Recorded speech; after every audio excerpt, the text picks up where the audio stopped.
Okay, so if you just joined us, welcome back. This is going to be, I believe this is lesson 5 of how to build your nerve center. And today's class is actually going to be really easy, almost too easy, because we've actually done this before, but we're now transferring what you've done before into your new platform. Now, this is going to be posted on the recorded site, on our new training site, so if this is one of the first things that you see, I want to recommend you to go back to day 1 or lesson 1.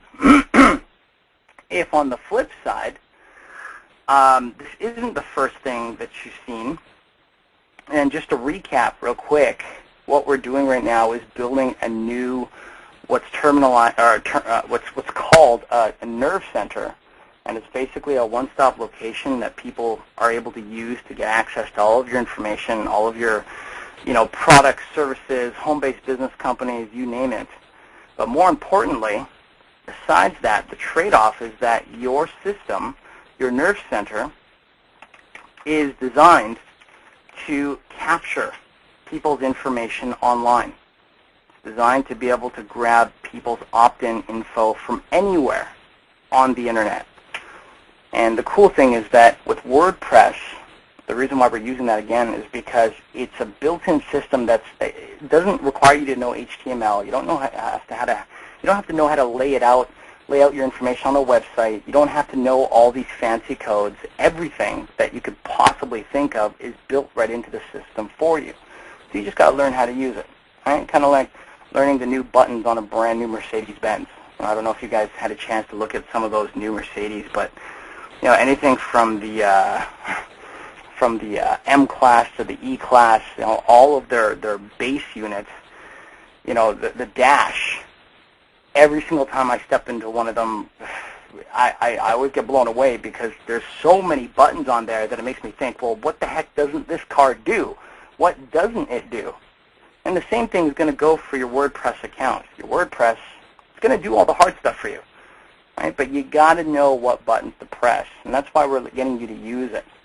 Now, aside the WordPress portion, the technical side, one of the things that your WordPress should provide your public, your audience, is valuable information. Okay? Valuable information. Now, what's valuable to the prospect is usually a couple of things. If you look on the internet and you look at all the things that are online, all these people creating posts, it's really easy to start to feel like, wow, there's so much info out there. Like, how am I supposed to know what to type, what to say, what to do? I have no idea.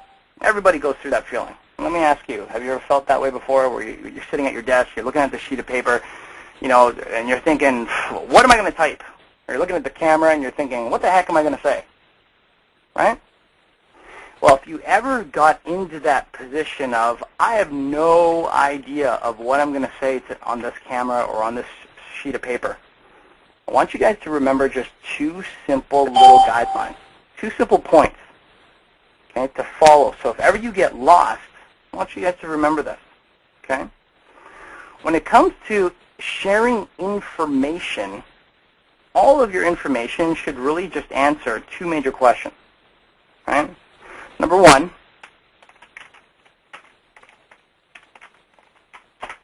can I trust you?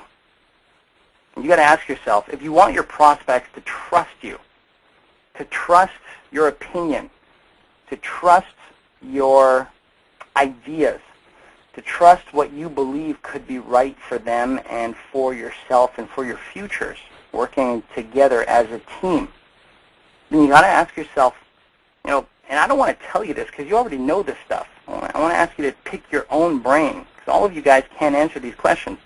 And ask yourself, if you were the prospect, what kind of material would you want to see, experience, hear, know, talk about, have thrown in front of your face to help you decide whether that marketer, that individual that you met or found online, is someone that you can trust?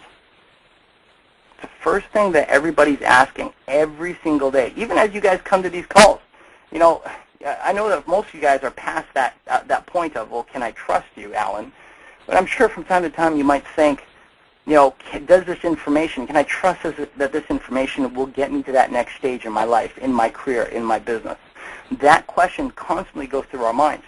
I still ask that question today whenever I check out new online marketers, whenever I try to get advice from new people who I don't know much about in terms of their background or the people that they've helped. Right?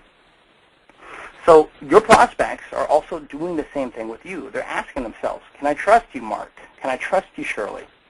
Sataida, are you the kind of person that I can learn from? Number two, the second question that they're always asking is, can your information solve my problem? Can your information solve my problem? And it always goes in this order, most of the time. Most people won't even take the time to listen to you for 5 minutes, let alone, for 5 days, 5 weeks, 5 months, 5 years, let alone pull out their credit card and spend the money with you until they know that they can trust what you've got to tell them. But once they get past that, then their next question is going to be, well, here's my issue. Visa is trying to financially screw me. They're calling me all the time. Where's the money? I don't know. Where's the money? I don't know. Where's the money? I don't know. I don't know how many times I got to tell them. I don't know where the money is.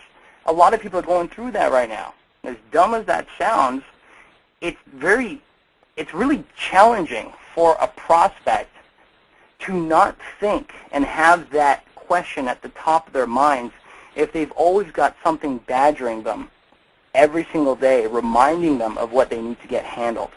And it's not just Visa, guys. Every day there's people out there that could barely pay their mortgage. Every day there's people out there that could barely put food on the table for their kids. Some of you guys have had to put up a reasonable amount of money for your kids' education. Let me ask you, regardless as to the denomination, to the amount, how many times do you find yourself thinking in that day or throughout the week, wow, I had to fork up a lot of money for their education. Now I got to find a way to make that money back, right?